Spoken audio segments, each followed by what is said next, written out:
आज भिडियोटी स्टार्ट होची ठाकुर को पूजारू। तो आज माँ को दिन माँ सरस्वती को आज फास्ट करी मो घरे बसैली।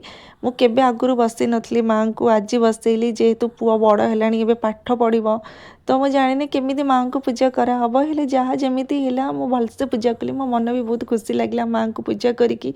तो तापरे नुआ घर को जीवार जेहेतु थिला आमको टिके शीघ्र शीघ्र काम सब सारिबार थिला। पुआ उठिबार थिला तो ताकू उठेकी पूरा रेडी करके खड़ी छुईबार थिला ताकू मु खड़ी छुई देली। छुई सारिकी ब्रह्मा विष्णु महेश्वर जहाँ कौन सब लिखिबार थिला ताकू सब लिखिली ता हाथ धरिकी लिखई देली। तो लिखई सारिकी नड़िया टिके पिटिलु पिटी सारिकी ता बाबा कहले कि टिके कलश रे पानी दिया जाए तो आमे पानी दे देलु। तापर भोक लागुतला जेहेतु आमे दहीबरा टिके बाटरे खाई देकी आसीगलु आम नुआ घर को। नुआ घरे भल लगिला देखिकी। तो मुझे एत कम देखी नी फास्ट फास्ट स्टार्टिंग होता मुझे आसी तो एत कम है तो देखिए मत बहुत भल लगे। पुओ बहुत बदमाश कर खाली बालकुनी की टेका खपाड़ूला ता बाबा ताक धरिकी नहीं आसले बाटर गोटे आम मंदिर देखिलु। तो से मंदिर टे जाकि जुआर हेलु तो बाबा पड़े जेहेतु से बहुत कांदुला। मो रोसई कम लगिगली।